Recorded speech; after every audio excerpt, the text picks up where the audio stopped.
নমস্কার বন্ধুরা, তোমরা কেমন আছো? আশা করছি ভালো আছো। আমিও ভালো আছি। আজকে ছিল নিরামিষ রান্না।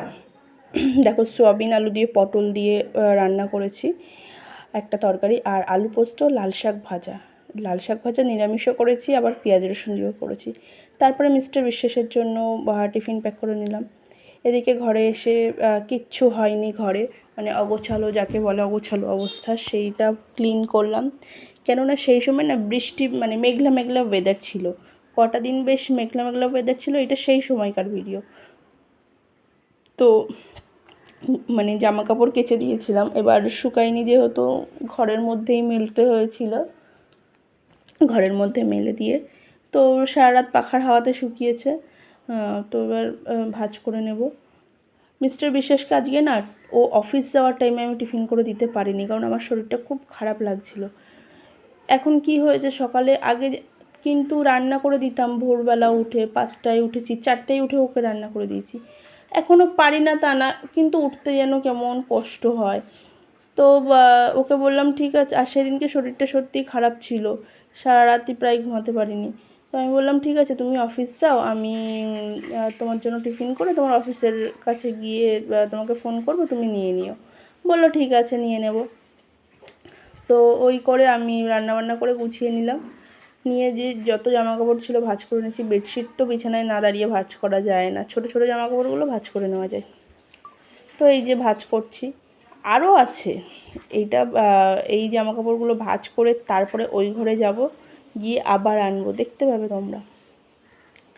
তো রান্না বান্না মোটামুটি হয়ে গেছিলো। আমি আর মিস্টার বিশেষে সেদিন নিরামিষ খেয়েছিলাম, আর সবাই মাছ খেয়েছিল। তো আমি নিরামিষ রান্নাটা করে মাছের সব কিছু গুছিয়ে দিয়ে চলে এসেছিলাম, আমি আর ওই রান্নাটা করিনি। তো তারপরে রান্নাবান্না করে গুছিয়ে ওকে দিয়ে পড়াতে গেছি, পড়িয়ে এসে তারপরে স্নান দান করে যা যা কাজ ছিল কমপ্লিট করেছি। বাড়ির বউদের কাজের কোনো শেষ নেই বলো। সে যেই হোক, দেখবে একটা করতে করতে মনে হয় আর একটা করি, ওই কাজটাও করিনি, এরকম মনে হয়। তো আর আমার সবথেকে মানে বিরক্তকর কাজ হলো মানে কিসেতে কেউ আমাকে কুড়ে বলুক, অলস বলুক, আমার কিছু যায় আসে না। আমি আবার না, মানে রোজ কাচা জামাকাপড় কাচি না, একদিন দুদিন অন্তর অন্তর কাচি। রোজ জামাকাপড় কাচতে আমার একদম ভালো লাগে না। এতে অলস কেউ যদি বলুক, আমার কিচ্ছু যায় আসে না। দেখো, আমি দুদিন পরে করলেও আমার কাজটা সেই আমিই করি, আমি কাউকে দিয়ে করাই না, বা কেউ আমার কাজ করে দিক, আমার সেটা পছন্দ হয় না। তো কেউ করে দিলেও আমি করতে দিই না। তো সেটাই হলো কথা।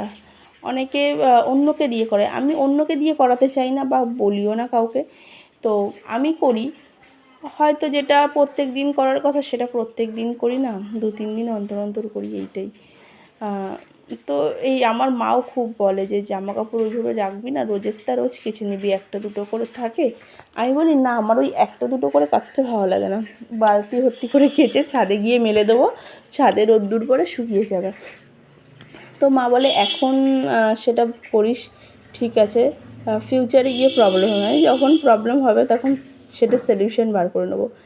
আমি এবার কেমন বলো তো, ওই এখন এটা করছি, এটা ভবিষ্যতে কী হবে অত কিছু চিন্তা করি না, যখন যেটা হবে তখন সেটা দেখে নেবো আমি। মানে ঠিকঠাকভাবে বেরিয়ে আসতে পারি সব সিচুয়েশনের মধ্যে। আর আরেকটার মানে নিজের গুণ বলবো না, আমি না সব কিছুর সাথে মানিয়ে নিতে চেষ্টা করি, পারি বলবো না, তবে চেষ্টা করি। আমি কেন, অনেকেই আছে যে সব কিছু মানিয়ে নিতে পারে, সব তাকে যেমনভাবে রাখবে তেমনভাবে থাকতে পারে। আমার যখন হাতে অনেক টাকা থাকে তখন আমি সেইভাবে নিজেকে চালনা করি, আবার যখন টাকা পয়সা থাকে না, ভিখারি হয়ে যায়, তখন সেইভাবে নিজেকে চালনা করি।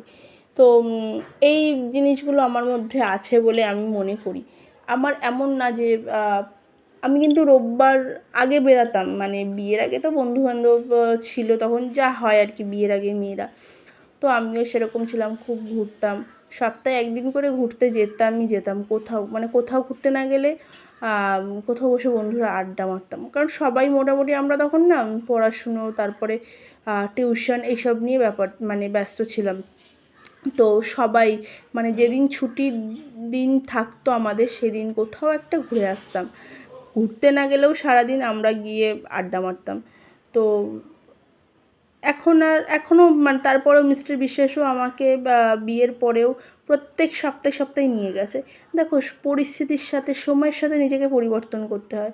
তখন একরকম ছিল, এখন কি বলতো, যত দিন যায় তত দায়িত্ব বাড়ে, তত কর্তব্য বাড়ে, খরচা বাড়ে। আগের জিনিসের যত দাম ছিল এখন আর মানে ওই দামে হয় না। আগে যদি 100 টাকা ছিল একটা জিনিস, এখন সেটা মানে 200-300 টাকা হয়ে গেছে। সুতরাং এখন মাসে মানে সপ্তাহ থেকে তারপরে আসলো মাসে, তারপরে না আস্তে আস্তে আমি নিজেই ও বলে বরঞ্চ যে চলো, আমি বলি না না দেখো গেলেই খরচা, এখন না, কিছু প্রবলেমস আছে আমাদের, তো সেটা অন্য কোনো প্রবলেম যদি কোনো দিন মেটে তো সেদিন তোমাদের সাথে শেয়ার করবো যে হ্যাঁ আমার এই প্রবলেমগুলো ছিল লাইফে, যার জন্য আমি বলতাম।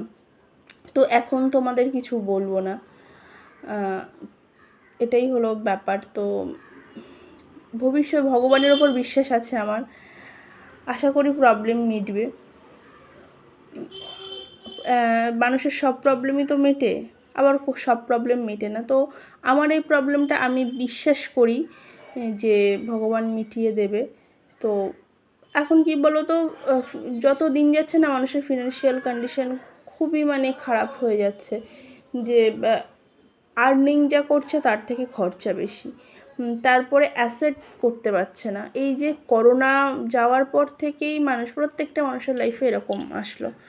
তো এখন মানে বেরোলেও কী বলো তো, খুব আগে বেরোলে কিছু একটু খেতাম, এখন এরকম না যে বেরোলেই কিছু একটু খাওয়াতে হবে। বেরোলে চেষ্টা করি কম খরচা করার, আগেও যে খুব করতাম তা না, তবুও একটা নির্দ্বিধায় ঠিক আছে চলো, এখন সেটাও করি না।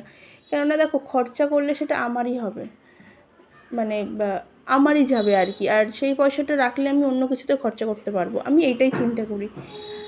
তো এইটা চিন্তা করেই এগিয়ে যাই যে ঠিক আছে, একটা সময় সব ঠিক হয়ে যাবে।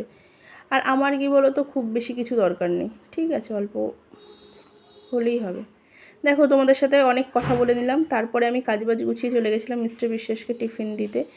ওই দেখো আসছে, ওই যে সাইকেল নিয়ে যিনি আসছেন তার পিছনে, দেখতে পাচ্ছ, আমি ফোকাস করেছি যদিও বা, জানি না দেখতে পাচ্ছ কি না, ওই যে আসছে হেঁটে হেঁটে, খুব তাড়াতাড়ি হেঁটে আসছে, কেননা ওদের না মানে অফিস থেকে বেরোনোটা খুব টাফ, একটু প্রবলেমই হয়। তো যাই হোক করে বেরিয়েছে, বেরিয়ে ও আসছে খুব তাড়াতাড়ি করে। তো আমি টিফিনটা নিয়ে দাঁড়িয়েছিলাম, তো টিফিন দিয়ে এই যে চলে আসলাম, ভালো লাগলো।